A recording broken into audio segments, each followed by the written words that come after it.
Princess Margaret, a royal, a sometime rebel, and the runner-up. From the beginning, Margaret played second fiddle to Elizabeth. She once said to me, I never minded being the younger daughter, but I always minded the younger sister. But there was one place, 4,000 miles away, where Princess Margaret came first. The Caribbean island of Mustique. On Mustique, everyone treated her as if she was the most important person in the world. She was able to do things there that she couldn't possibly do at home. I think it did revolve around her. We always wanted her to enjoy herself. In this programme, Princess Margaret's lady-in-waiting and closest friend, Lady Anne Glenconner, reveals what life was really like during their times together on the island. In the early days... Every day we took a picnic to a different beach. We lived off some baked beans and things like that. And the heydays. She said, I've got flying mice in here. I know she liked to drink, but I didn't think she drank all that much. And insiders and experts discuss the glamour and excesses of Margaret's Caribbean retreat. The hedonism, the partying, the love affairs. People disappeared to the beach to have sex. This was the kind of extravagant thing that was to become typical. But her glitzy Mustique lifestyle would come at a price. The Queen said, what are we going to do about my sister's gutter snipe life? Every time she enjoyed somebody's company, Peter immediately said, oh, she's having an affair with them. And Margaret's decadent island life put her in the public spotlight for all the wrong reasons. There's a lot of criticism that she's off having a jolly in Mustique on the taxpayers' expense. But through all the highs and lows of her years on Mustique, it remained the one place that Margaret could escape from the shadow of her sister. It was the only place in the world where she actually had a home that she could call her own.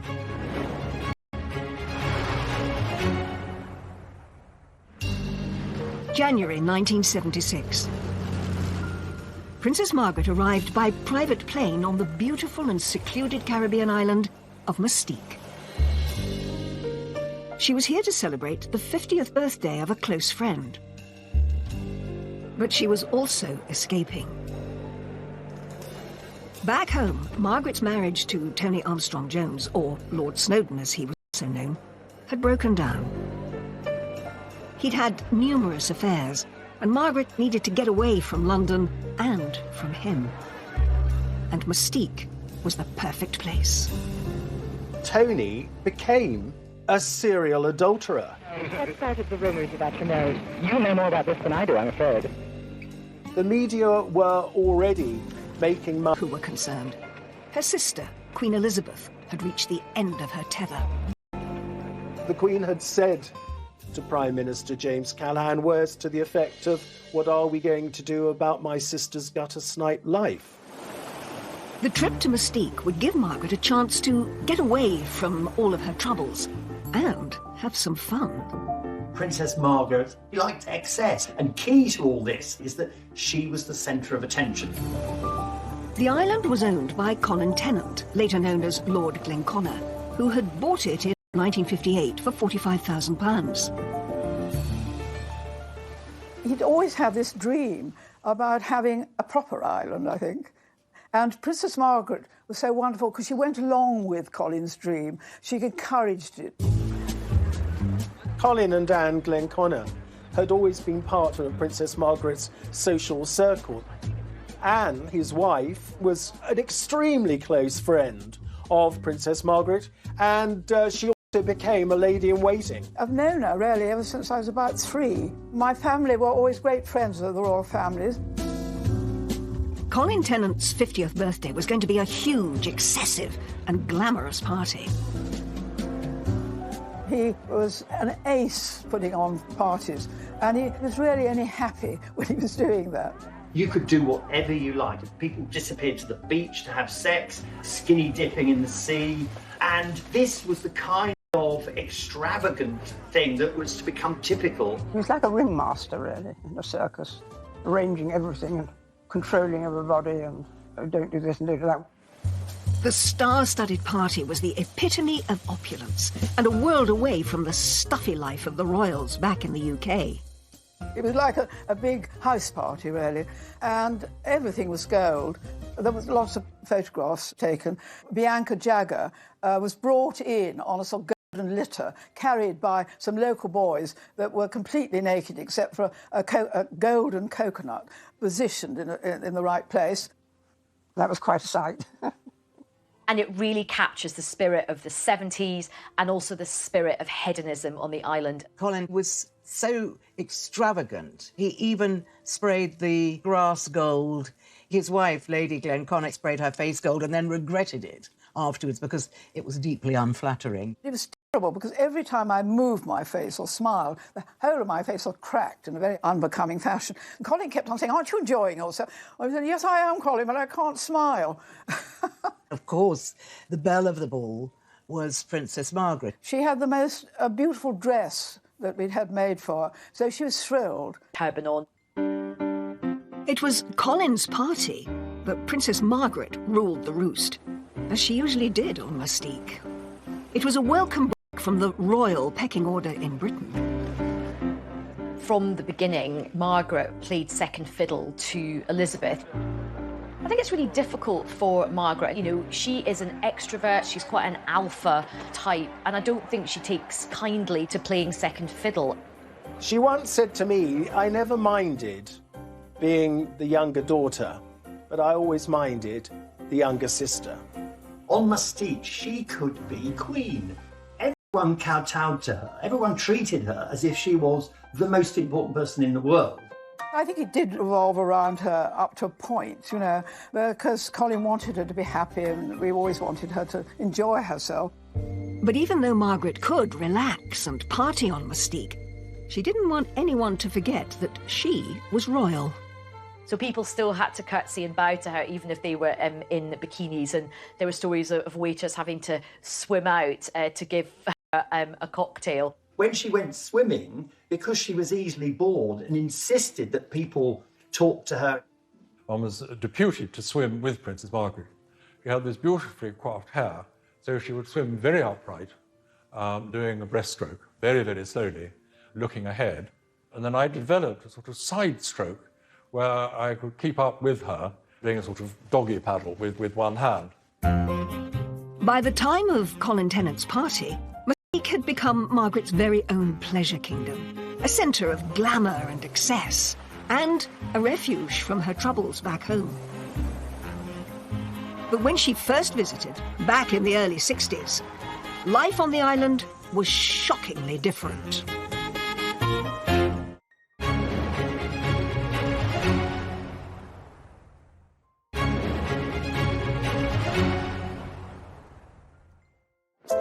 Princess Margaret's love affair with Mustique started in 1960. She first visited the island during her honeymoon tour of the Caribbean with her husband. It is not only a delight, but a sort of miracle to arrive 5,000 miles from England and find oneself instantly and absolutely at home. In those days, the royals had these sumptuous honeymoons, always on board Britannia. She was very familiar with all those Caribbean islands and very at home with them. And the Caribbeans really liked her and kind of understood her. During the trip, Margaret's good friends, Colin and Anne Tennant, invited the couple to visit the island that they had just purchased. 2 square... And it had to anchor quite far out. Then suddenly I saw a little boat being lowered. And there we were on the beach, looking pretty sort of scruffy. And these immaculate-looking sailors got out of the boat with a letter from Princess Margaret saying, you know, we've arrived, we long to see you. Mustique, in the early days, was very different to the other Caribbean stops on the royal tour. When they visited, it was just in its natural state of scrubland. The island was incredibly basic, didn't have really many people there, didn't have running water or electricity. The whole place would have been completely overgrown. She would have been bitten alive by mosquitoes, but indeed the sand was still white and lovely and the sea was a turquoise blue. Every day we took a picnic to a different beach. We set up a little tent, like a sort of Boy Scout tent, and we spent the day there. And the food, I mean, you know, because the royal family always have the most delicious food and sort of tremendous chefs in their kitchens. And we had one very old lady who really couldn't cook at all. Or she just could open tins. So we lived off sort of baked beans and things like that. But, you know, what was so lovely about Princess Margaret, people criticised her, say how difficult and spoilt she was. Well, she certainly wasn't spoilt when she first came to Mustique. During their brief stay, Colin and Anne took Princess Margaret and Tony on a tour of the island. There were no cars. We had a tractor and a trailer. And when Princess Margaret came, we strapped garden chairs onto the trailer. Over drinks that evening, Colin and Anne realised they hadn't got the couple a wedding present. Colin then turned to her and Tony and said, "Oh, ma'am, would you like something in a little box? Or would you like a piece of land?" And she said, "Oh, I think I'd love a piece of land." I think he was quite surprised when she turned around and said yes, because I think he thought it was so wild and it was so remote and it was so, you know, far away and difficult to get to that he didn't think she would sort of take him seriously and take him up on it. Princess Margaret fell in love with the tiny island of Mustique, but her husband didn't. Tony didn't greatly care for the Glenconners, so far as I understand it, and the land was given as a wedding present to Princess Margaret. It wasn't given as a joint wedding present. I mean, he wasn't interested at all. That was really the only time he ever went there. As Margaret left the little island that she'd fallen in love with, she had no idea when she'd be back. Margaret's marriage to Tony was going through a rocky patch. Rumours were rife of Tony's affairs, with men as well as women. And he was becoming less involved in Margaret's royal duties. It was said that their life together at Kensington Palace was a bit of a war zone. They had this very fiery relationship. They fight a lot. She was like a pressure cooker. She needed some kind of a safety valve. And it suddenly occurred to her that relief might come in the shape of Colin Tennant and Mustique. Margaret was thinking, I can get away from bloody Tony and all the girls he's sleeping with. Colin and Anne Tennant hadn't spoken to Princess Margaret about their gift of a plot of land on Mustique since her visit there in 1960. So when Margaret called about it, it came as a surprise.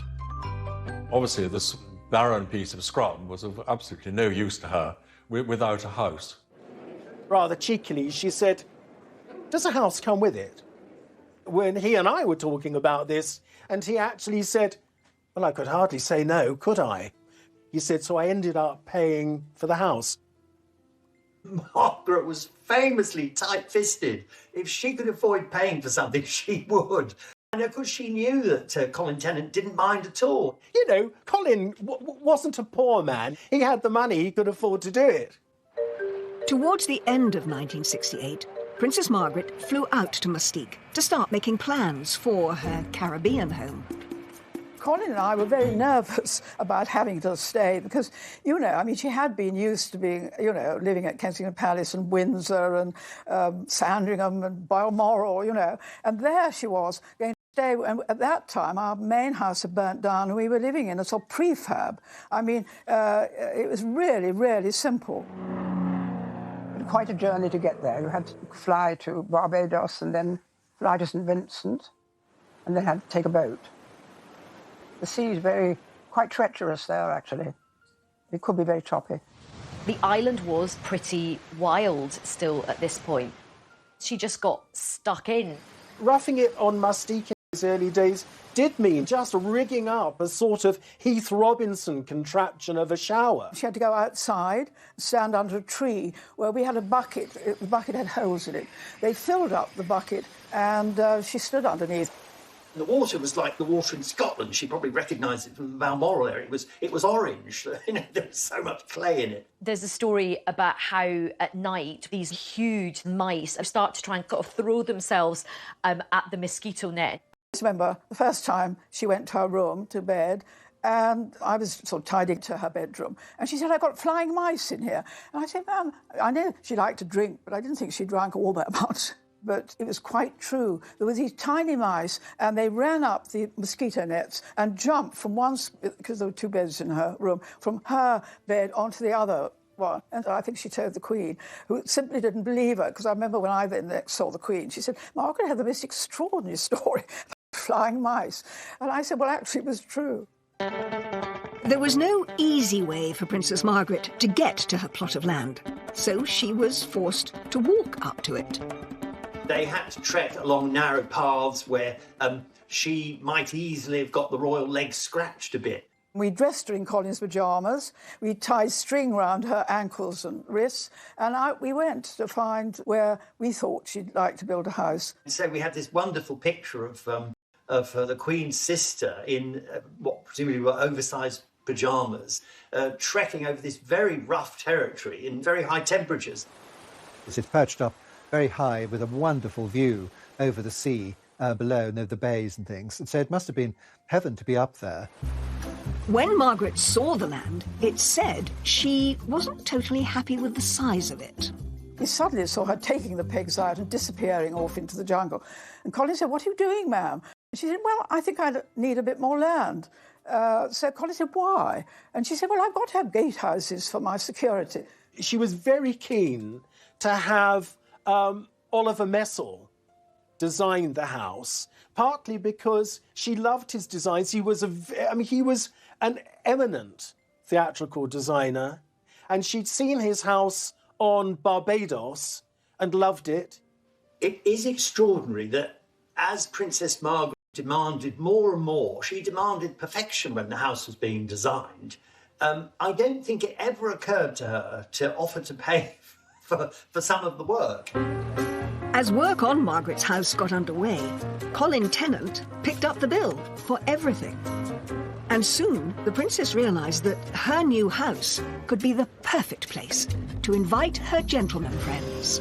It was a very discreet spot if she wanted to bring any lovers there. I think it was more because she needed to feel better about herself. She'd been rejected effectively by Tony and she didn't like it. One of the most persistent of Mustique rumours was that Princess Margaret met and had a relationship with a guy called John Bindon. Margaret first met John Bindon when he was on holiday on the island. He is supposed to have shown his party trick to Princess Margaret. With his member. The last thing Princess Margaret was a prude, so she'd have loved his party trick and she'd have laughed. There was a photograph of them together, not in any compromising situation, but of course the rumour mill went into overdrive and there was lots of speculation that they were having this clandestine, illicit affair. He certainly boasted about it, and he talked quite vividly about his affair with Margaret. But maybe that was just him, but certainly the story took legs, and subsequently there have been several films made about it. John Bindon's wasn't the only name romantically linked to the princess. Margaret was photographed with many men, like this one, where she looks captivated by the front man of the Rolling Stones. Mick Jagger was persuaded very early on, and apparently by Princess Margaret. He was persuaded to buy a house on Mustique, which he still has. Princess Margaret was great friends with Mick, and of course they'd lived on the island together. People said they had an affair. I think it's absolutely untrue. Every time she enjoyed somebody's company or laughing with them or dancing with them, you'd immediately said, oh, she's having an affair with them. And absolutely untrue. There were always tons of rumours circulating about what was happening in Mustique because it was such a party island and everybody just mixed. Everybody would go to each other's houses. Princess Margaret's house was finally completed in February 1972. It had 4 bedrooms, a swimming pool, and stunning views over the coast, as seen in these images from the ITV programme Wish You Were Here. Princess Margaret christened her holiday getaway Les Jolies Eaux, pretty waters. It was most often described as a villa, the princess's Caribbean villa. And she didn't like that. She said, a villa? It's not a villa. It makes it sound like something you'd find in Brighton. She said it wasn't a villa. It was a single-storey house. It was amazing that she built a house, and that, of course, encouraged other people to come. Interesting thing is it was really the only home she ever actually owned, because in London she lived at Kensington Palace, which is not, which is just where princes and princesses live, but they own those places themselves. One thing that Princess Margaret put on the wall inside her house was a framed copy of Annigone's portrait of the Queen. This stern portrait was an imposing reminder of her royal duty back home. You know, it was one place in the world that she could completely relax. She felt very free there at home. Princess Margaret's house on Mustique was one of 17 estates eventually designed and built on the island by Oliver Messel. But as the island developed and the rich and famous began to flock there, the press began sniffing around. And before too long, that would cause trouble. Princess Margaret's two lives, this party girl who loved living dangerously, combined with the formal role she had as the Queen's sister, was very soon to be thrown into chaos.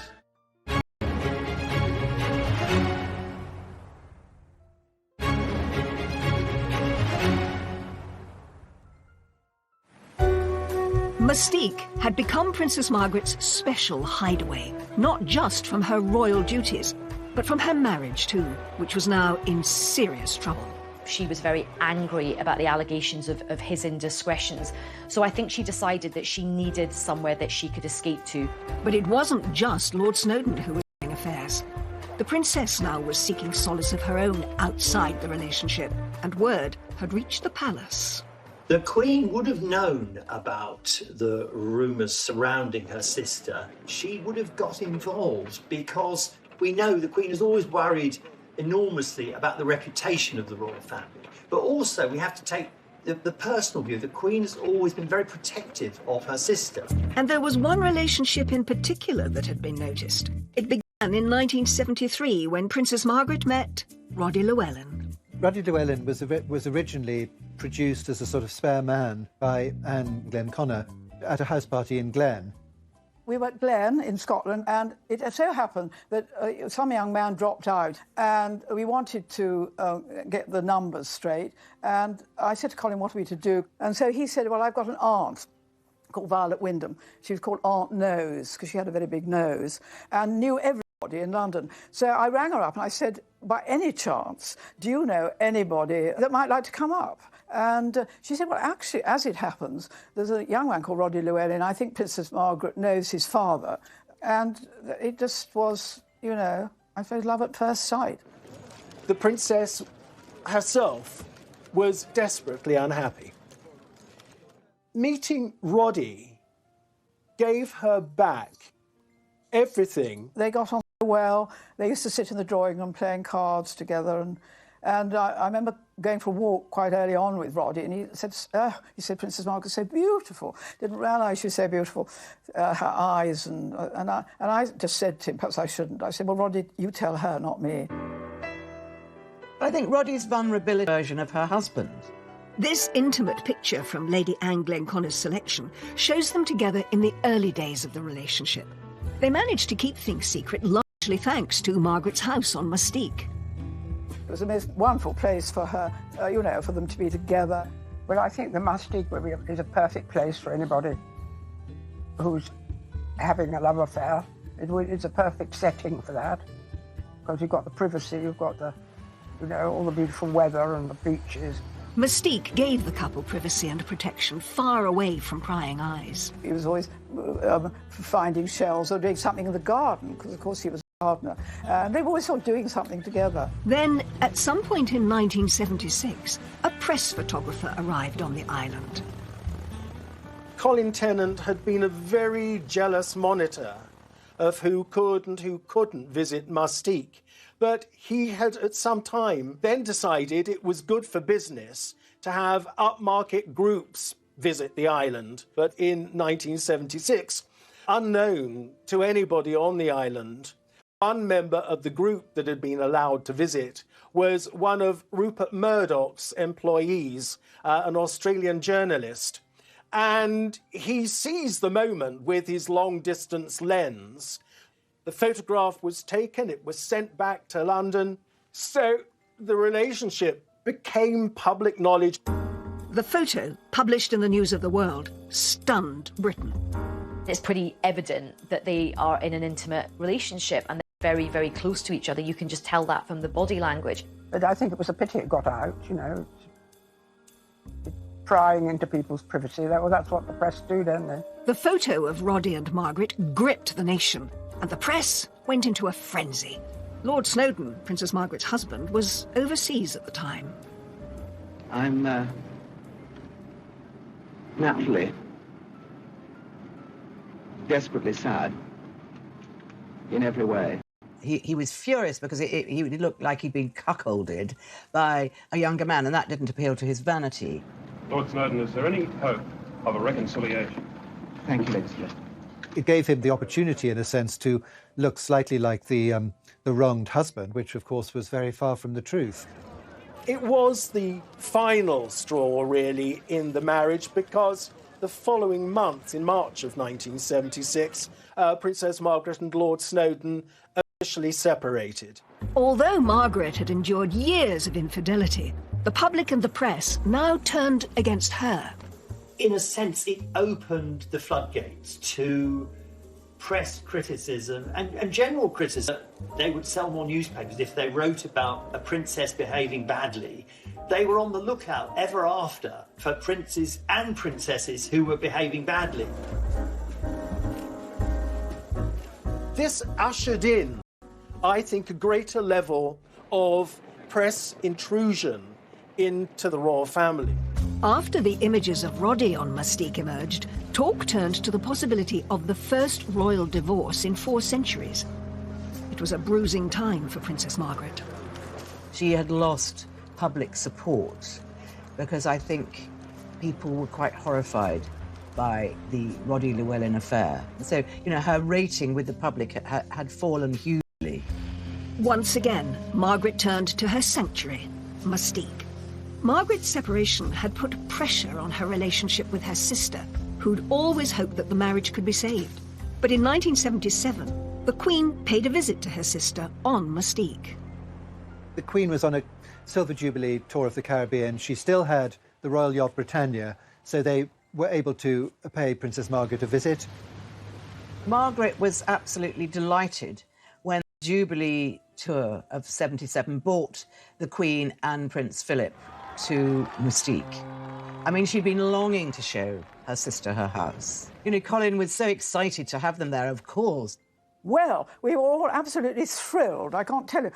Colin nearly fainted with pleasure, but he thought he'd never get the Queen to come to Mustique, but it was tremendous. Anwar Hussain was one of the few photographers permitted to capture the extraordinary moment. The Queen visited her sister on the island.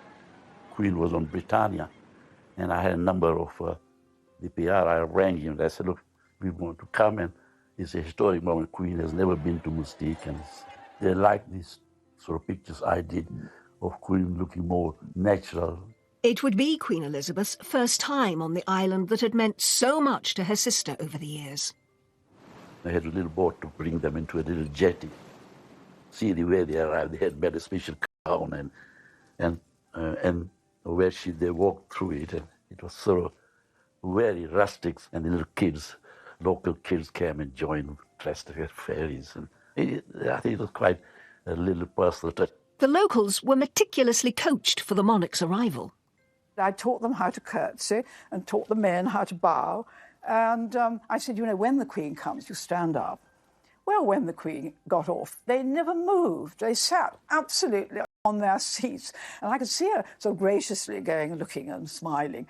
The Duke of Edinburgh, of course, being the Duke of Edinburgh, the minute he got off, he turned to Colin, actually quite rather dashed by that. During the Queen's visit to Mustique, the partying, the extravagance, the outrageousnly, that would have all been put on hold. Colin Tennant would have been on his best behaviour. She would have visited her sister, but it would have been very, very low-key, no wild parties. The vehicle laid on for the Queen to travel the island was rather different to what she might have been used to back home. If you see the pictures, of her getting into a VW Combi instead of a Rolls Royce, they all got into it, and I think it's quite different than the lifestyle in England. I'm very relaxed about it. Despite the very informal feel, the trip was a success. they got to Macaroni Beach, it was so wonderful that the Duke of Edinburgh swam from one side of the bay to the other, and the Queen jumped into the sea. I think the fact that the Queen went swimming in Mustique shows you how secluded Macaroni Bay was, particularly to think that, you know, the Queen was able to swim without prying eyes, and nice to know that the Queen got to do something just fun for her and wasn't always on duty. And I think what was nice was she had a lovely relaxing day. Just one or two people had lunch with her and Princess Margaret. Colin and I did, obviously. And she had and she went round the island, and she, you know, I think really what she was so pleased about was that Princess Margaret was so happy. It had been a moment of lightness for Margaret and her sister during a difficult time. The year after the Queen's visit to Mustique, Margaret's divorce from Lord Snowdon was finalised. It was a significant moment in royal history. The Queen's reaction, of course, understandably, was one of concern, because she'd always wanted Princess Margaret and Tony to make the best of the marriage, to patch it up. She didn't want divorce within the family. If Margaret thought her divorce would draw a line under things, she was wrong. The public and press remained hostile, and soon they were baying for blood. Of course, at this point in British modern history, the country is going through a very, very difficult time. There's a lot of industrial unrest, there's a lot of poverty, there are strikes, and there's a lot of criticism that she's off having a jolly in Mustique on the taxpayers' expense. I think that ought to be a cost-benefit analysis of the royal family expenditure on income. 2 MPs rounded on Margaret as a parasite royal, having a good time on the public purse. Dennis Canavan and Willie Hamilton were 2 of Princess Margaret's most vociferous critics in Parliament, and Willie Hamilton calling her a floozy. It is a paradise island, and it does have parties, and people don't go there to work, they go there to relax. So you could present it very much as her neglecting her duties. Over the next 10 years, Margaret's royal duties reduced significantly, and she was free to spend more time on the island. But the hedonistic party days were starting to take their toll.